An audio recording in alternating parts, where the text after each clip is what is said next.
जब कोशिश करने के बाद भी बात नहीं बन रही है, संबंध खराब पर खराब होता जा रहा है और अब ये संबंध टूट कर ही मानेगा, कोई उपाय नहीं है।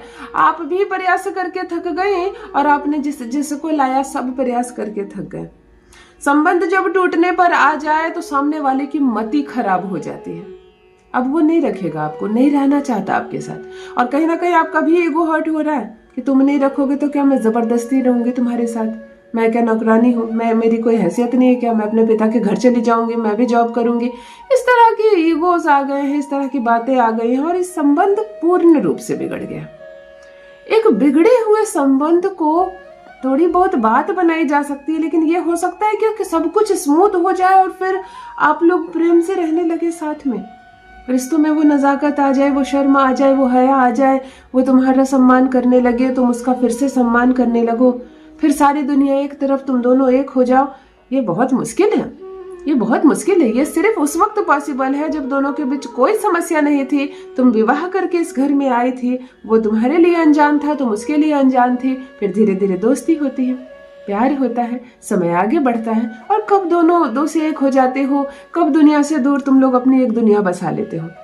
लेकिन अगर संबंध किरकिरा हो गया हो, बातें बहस में बदल गई हो, बहस झगड़े में बदल गए हो और इस झगड़े में बहुत लोग आ गए हो, आपके माता पिता, भाई बहन से लेकर उसके माता पिता और भाई बहन, और सब मिलकर इस रिश्ते को इतनी बुरी तरह से खराब कर दिए हो, तब बहुत कठिन है कि बात फिर बन जाए, तब बहुत कठिन है।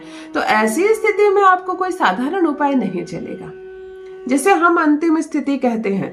अगर तलाक की नोटिस उसने दे दी हो, अगर अर्जी लगा दी हो उसने या तुमने अर्जी लगा दी हो और बाद में पछता रही हो, अब वो भी कड़वा हो गया और तुम भी कड़वी हो गई और साथ में कड़वी हो गई वो सारी बातें, वो सारी खुशनुमा चीजें, वो सारी मिठास जो आप अपने पति से चाहती थी, प्रेम से रहती थी, ससुराल में मान था, सम्मान था, सास प्यार करती थी, पति बात मानता था, सब कुछ कितना सुंदर था। लेकिन फिर सब कुछ बिगड़ता चला गया और आज कुछ भी ठीक नहीं है, आज कुछ भी ठीक नहीं है।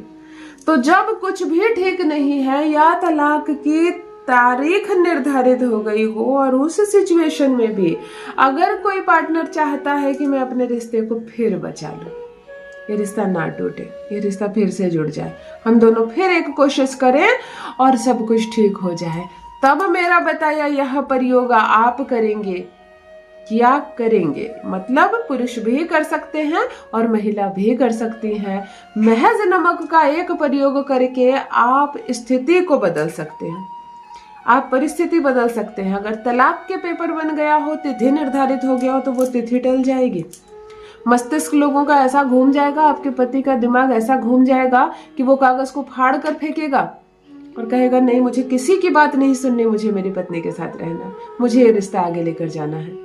ऐसे सिचुएशन बदलेगा। कई बार देखा है ना, कोर्ट में, कचहरी में जब आखिरी तारीख होती है उस दिन दोनों रोते हैं, कागज फाड़ कर फेंकते हैं और हाथ पकड़ कर निकलते हैं और सारे लोग खड़े के खड़े रह जाते हैं जो तमाशा देखने गए हैं, जो रिश्ते का टूटता हुआ तमाशा देखने गए हैं वो खड़े रह जाते हैं और तुम दोनों फिर आगे निकल जाते हो। परमात्मा करे ये हो। ठीक है, झगड़े हो गए, झंझट हो गई, कोर्ट में अर्जी दे दी तुम दोनों ने गुस्से में या तुम्हारे परिवार वालों ने, लेकिन रिश्ता ना टूटे। तो इस अंतिम सिचुएशन पर भी अगर कोई कोशिश करने के लिए तैयार है तो उस भाई बहन के लिए मेरा ये वीडियो आज आपके लिए। जान लीजिए प्रथम मैं कौन हूँ। नमस्कार दोस्तों, मैं हूँ खुशबू सिंह। बहुत स्वागत, बहुत अभिनंदन आप सबका हमारे चैनल ज्योतिष ज्ञान में। कैसे हैं आप और घर में सब कैसे हैं? मेरे कमेंट सेक्शन में जय माता दी, हर हर महादेव अवश्य लिखें, अपनी खैरियत मुझे जरूर बताएं। पढ़ती हूँ हाथ की रेखाएं, पढ़ती हूँ जन्म कुंडली और आप कुछ ना कहें तो आपका चेहरा भी पढ़ लेती हूँ। करम है, कृपा है ऊपर वाले की, प्रेम है आप सबका। जुड़िए ज्योतिष ज्ञान चैनल से। जो भी नए भाई बहन चैनल पर पहली बार आए हो, मेरी वीडियो को पहली बार देख रहे हो और मुझसे प्रथम बार मिल रहे हो, चैनल से जुड़िए, सब्सक्राइब कीजिए, मेरे परिवार का हिस्सा बनिए। दिल नहीं टूटने दूंगी, एक भी घर नहीं टूटने दूंगी। कुछ भी हो जाए, चाहे कितना भी नमक घुल गया हो रिश्ते में, यही रिश्ता मिठास में बदल जाएगा। वो आपकी बात मानने लगेगा। जिसके पास 2 मिनट समय नहीं है आपके पास बैठने के लिए, वो दिन रात आपके ही चक्कर काटेगा। जो गुस्सा कर रहा है, क्रोध कर रहा है, वो आपकी गुलामी करेगा। यहाँ तक आए तो वीडियो को एक लाइक जरूर कर दें। आप लाइक करते हैं तो आपकी उपस्थिति की सूचना पहुंचती है मुझ तक। कोई प्रश्न है जीवन में, कोई उलझन है, मुझसे समाधान चाहते हैं तो कमेंट में लिखकर जरूर पूछें, आपको आपका जवाब जरूर मिलेगा। बहुत सरल नहीं होता है किसी रिश्ते को उम्र भर निभाना, लेकिन बहुत कठिन भी नहीं होता है किसी एक के साथ आसानी से संपूर्ण जीवन को जीना। थोड़ी सी समझदारी, उपाय करने की जरूरत नहीं पड़ेगी, थोड़ा सा धैर्य, क्रोध में आकर कुछ भी जवाब दे देना, सामने वाला क्रोध में आ जाए तो आप शांत हो जाओ। कभी आपकी बारी आएगी, आप चिल्लाओगी तो वो शांत रहेगा, और ऐसे समझदारी से जीवन जियो। लेकिन जब मामला बिगड़ जाए, शिकायतें लड़ाई झगड़े में बदल जाए, लड़ाई झगड़े बहस में बदल जाए, फिर तुम दोनों के हाथ से ये मामला निकल जाए, परिवार वाले बीच में आ जाए और धीरे धीरे मामला पूरी तरह से खराब हो जाए, तब मेरा बताया एक प्रयोग आप करेंगे। दीवानों की तरह पति दीवानों की तरह प्यार करेगा आपको, पागल होगा आपके लिए, एक तड़प जागेगी, एक इच्छा जागेगी उसके मन में, उसको याद आएगी आपकी, आपने कुछ तो अच्छा किया होगा उनके लिए, उस बात को वो याद करेगा और समझेगा कि मुझे क्या मिला था और मैं क्या खोने जा रहा हूँ।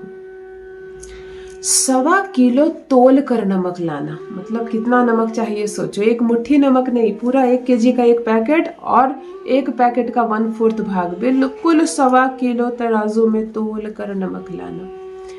इस नमक को शनिवार के दिन अपने बेड के गद्दे के नीचे पूरा बिछाना, ऐसी जगह जहां पर तुम सोती हो।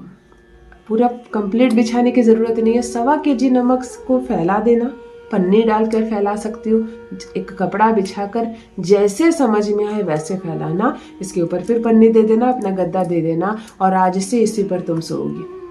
इस पर सोना शुरू करो और सोकर हर उस नकारात्मक चीजों को सोचो जिसको चाहती हो कि रिमूव हो जाए। नमक रिमूव करने के लिए ही होती है। हमारे ज्योतिष शास्त्र में नमक से अच्छी अच्छी चीजें भाग जाती है। भूत भगाने के लिए भी जब हम झाड़ते हैं तो नमक का प्रयोग करते हैं, किसी काली शक्ति नेगेटिविटी को हटाने के लिए भी नमक का प्रयोग करते हैं। तो आज ये रिश्ता भी नमक सुधारेगा। इस बीच में तुम पति के लिए जब रोज भोजन बनाती हो तो जिस नमक पर रोज रात को सोती हो, उसी से 1 चुटकी नमक लेकर उसके बने हुए खाने में मिला देना। उससे कंप्लीट खाना बनाने की जरूरत नहीं है। जब उसको खाना देने लगो, उसके दाल में या सब्जी में या पानी में, कहीं पर कोई भी नमकीन चीज में थोड़ा सा ये नमक मिलाना और वो खाना शुरू करे। और अगर तुम लोग एक ही बेड पर सोती हो तो सर्वोत्तम, अगर ससुराल में हो सर्वोत्तम, इसी बेड पर वो भी सोएगा। तुम जिधर सोती हो, आप जिधर सोती हो, आप अपने साइड ये नमक बिछाओ और 21 दिनों तक लगातार इस नमक पे आप सोएंगे, और 21 दिन हर दिन इस नमक को थोड़ा सा पति को खिलाना शुरू करो। बस इतना करना है, कोई मंत्र का जप नहीं, कुछ नहीं। 21 दिनों के बाद 22वें दिन इस नमक को जो भी बचे खिलाने के बाद, और कुछ बिखर जाए तो बिखर जाए, कोई बात नहीं, सारे नमक को समेटकर बहते पानी में विसर्जन करना है, बहते हुए जल में, यानी कि किसी के नदी में डाल देना। अब अगर आप किसी ऐसे टाउन में रहती हो, मेट्रोपॉलिटन टाउन में रहती हो, फ्लैट में रहती हो, नहीं मौका मिलता है तो आप किचन के सिंक में जाकर तेज नल खोल देना और संपूर्ण नमक को धो देना, नमक को बहा देना। यह एक ऐसी रेमेडी है कि 21 दिनों में मैंने बड़े से बड़े बिगड़ते रिश्ते को सुधरता देखा है। बोली बदल जाएगी उसकी, भावनाएं बदल जाएगी उसकी आपके प्रति। करके देखें, अपना अनुभव मेरे साथ भी अवश्य साझा करें। बहुत बहुत धन्यवाद।